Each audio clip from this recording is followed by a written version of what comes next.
Good morning on our Friday day today. Today I was inspired to do another Random Bits episode. So welcome to the Random Bits. This is episode 9. We're going to be talking about two specific things. Am I a narcissist? And detangling feelings. So, if you're new to me, I am Marshall Burtcher and I help codependents or survivors of narcissistic abuse rediscover their well-being and happiness by healing the trauma bond, coming to know who they are, and create happy relationships in their world. I do this because I have done this for myself and discovered a way through that nightmare. I wouldn't say it's the way because there's many paths up the mountain, but I learned what it takes. I learned what is necessary, and now I help people accomplish that. I've been doing that for 12 and a half years now. And yeah, it's... oh, goodness. Since Random Bits tends to be more personal, this kind of work is really challenging. And it's a good challenge. It's an empowerment. It's a step beyond codependency, but it's also a step into courage, into being one's self and living in a lot of ways what you preach that way. But it's also a deeper dive into how it works, the meta, the stuff that's behind why we do what we do. That's what really fascinates and fixates me sometimes on these things. So before we get into our topic today, I need to share this out to the community. The community is your safe haven here on the internet, where you can find guidance, shelter, and support in your journey beyond codependency. The link is above on Facebook, below on YouTube. If you're on YouTube, hit that subscribe button. Thank you guys for doing that, because I'm almost 2,000 subscribers. I'm actually, it's like 1,500 or something like that. That's really cool, and that's because you guys are doing that. So I really, really appreciate that. Helps get my word out into the world and gives more, I guess, exposure to how I approach these things. And guys, thank you, my friends, for letting me know the impact of this work. I've gotten numerous messages. I'm probably 15 or 20 this week. Let's say between 12 and 15. And feedback to the impact that this is having on your world. And I really appreciate that, because that does a couple of things for me. One, it helps me understand the impact I'm having. It gives me a reflection to understand my work and how I am being effective or not in this, because that really matters to me. That's my first priority, is effectiveness, and clarity is the second one. Connection, support, and play are the other ones that show up in this as values, for personal values, is the way I do this work. And the second thing it brings to me is it allows me to understand what you need and what's resonating with you, so that I can better speak to that and assist you in your journey. So now that we've got this shared out, let me know if you're here in the comments. Just say hi. Am I a narcissist? I get this question a lot. I would say it's probably one of the top 10. It's probably in the top 3 questions I see a lot of. And I've worked up little graphics to help try to make it make sense and try to do a thing and expose and stuff like that. Hey, Ashley, thank you. Oh, well, now we're up to 16. Thank you. So the idea here with this question is, am I a narcissist? It's a good check. There's this cliche out there, if you have to ask the question, you're not, kind of thing.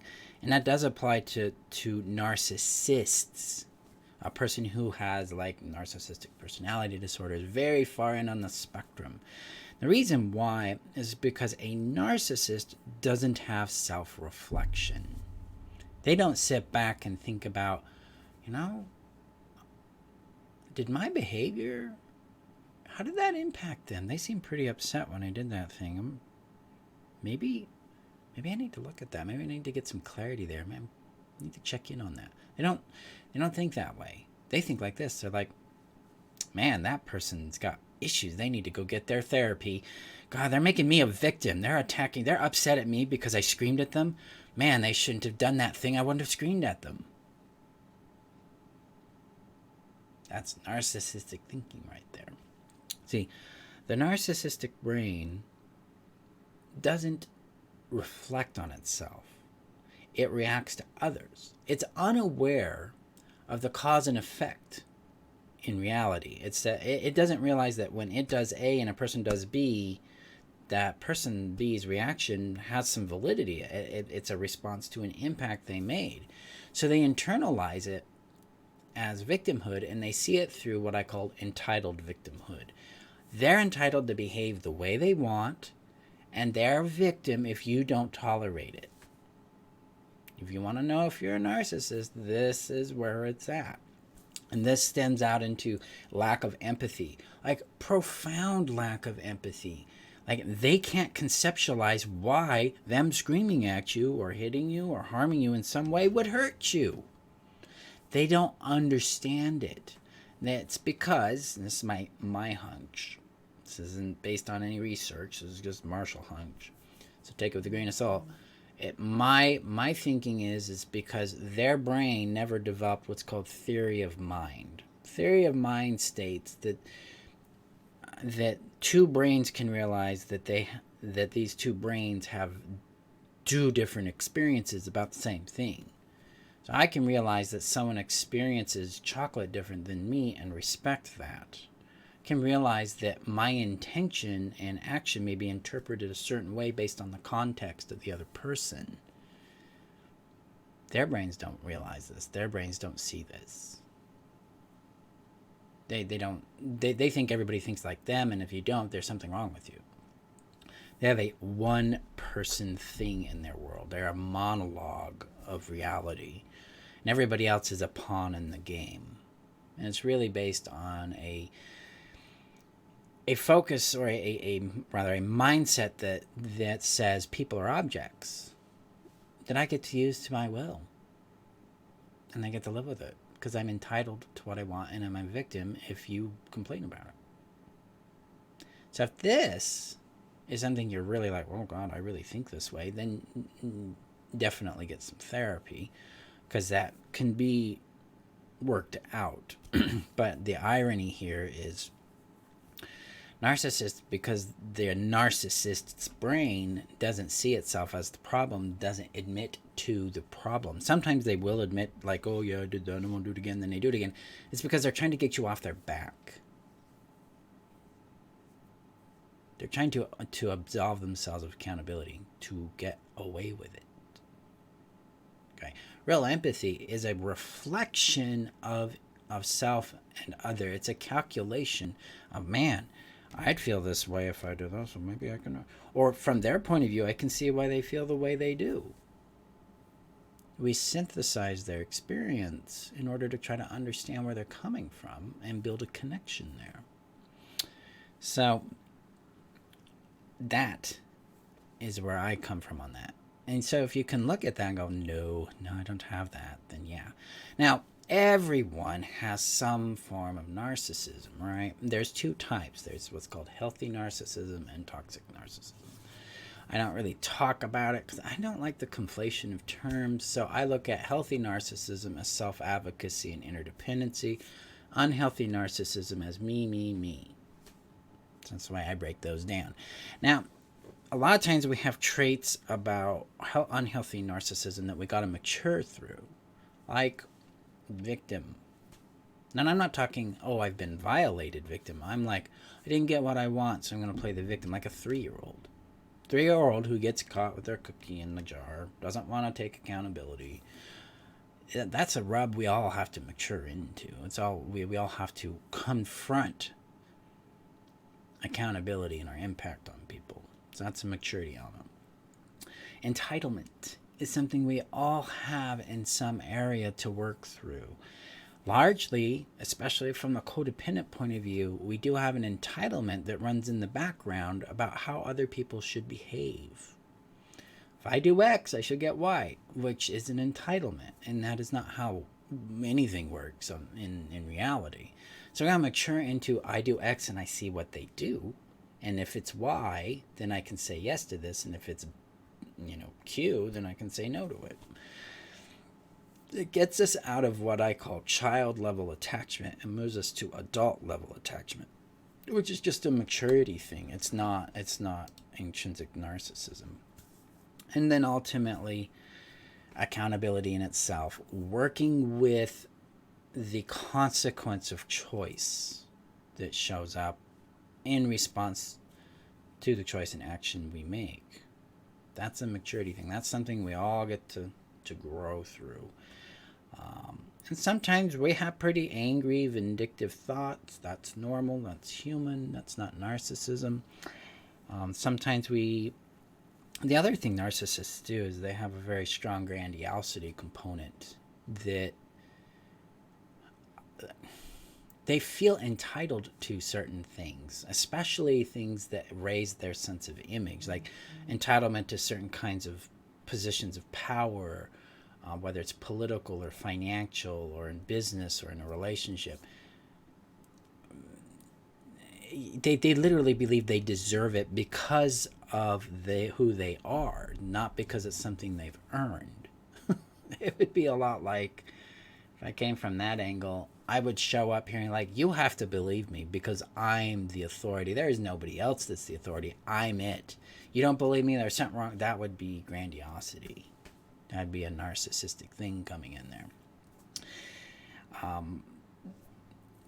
Majority of people don't have this. They understand something very different in reality, and that is, I have meaning and value to contribute to the world and receive from the world, and it's about cooperation, not about power and dominion. So I'm going to read some of the comments. So Ashley says, yes, self-awareness and personal accountability. Yes, the NPD is an entitled victim. Yep, self-advocacy. Yes. Yeah, so if you're asking yourself this question, am I the narcissist? Well, do you think you're entitled to special power, special positions? Do you have a profound lack of awareness, which just asking the question proves you don't. It proves you have some self-awareness, self-reflection there. When someone's hurt, what do you feel? Do you feel like a victim? Or do you feel empathy? You feel concerned? Somebody holds you accountable. What do you do with it? Now that's your rub. That's a maturity place right there. It's a place to grow. So yeah, there might be something to look at and grow in. But if you're asking that question, it's highly unlikely you are. Because, well, the way narcissistic brains function are not the way your brain functions. And so they wouldn't ask that question. So there's the bit on that. And then there's this thing with detangling feelings. Okay. Can I draw? Let me see. Because that's kind of impromptu. I didn't actually plan. Nope, I can't. I don't have that working yet. All right. One day, probably next week, I'll have a little drawing thing here and I can draw. All right. So detangling feelings. A lot of times for codependents, we have an emotional reaction to someone's attention. So let's create some context, create an example. So person A shows interest and flirtation and, attraction to person B. Person B is the codependent. Person A, let's say they're just a secure attachment covenant person. So they're showing all this attention, affection, and interest in person B. Person B starts to feel feelings. They're like, wow, this feels really good. I really like this attention. I like their attention. I like how it makes me feel. I feel seen. I feel wanted. This is cool. They might have some anxiety or confusion with it too. It's typical. It's very, very common. So they have that set of feelings, okay? So person B has what's called a response to person A's behavior, and that's a feeling. So that set of feelings right there. We're going to set that aside for a second. Now we're going to bring in a second element, and this is how person B feels about person A. They are separate things, okay? So person B is having reactions, emotional reactions to person A's behavior towards person B. That is separate from how person B feels about person A. For codependents, this is a challenge because we get these tangled up a lot. We don't know which, like, you can't tell which fingers are which, right? That's what it's all like for us as codependents, is we're not really clear yet on what we feel about that person, but we do feel feelings in response to how they treat us. And sometimes we confuse the feelings we have in response to how they treat us with love or attraction or fear, depending on what's going on. We confuse that with, oh yeah, I'm in love with this person, I like this person. When in reality, we're not actually in access to our actual feelings about the person. This is frequently what shows up when the codependent or the person recovering from codependency struggles to know what they feel about a person. Because they know they have these feelings over here, but they don't know what these are. They're very separate. And so detangling these is a practice that's somatic. So it's kind of not got a lot of words to it. I'm going to try to bring it to life with words. So once person B can identify how they feel about how they're being treated, they can set those feelings aside and then listen to how their body responds when they just hold the image of person A in their mind. So they decide to do a little reflection practice there. It's like, what shows up in me when I think about person A? And then they listen to how their body responds. This is going to give them clarity about how they actually feel about that person. This is especially useful and important for people who deal with avoidant attachment style, because they're largely not connected to their awareness of how they feel about another person.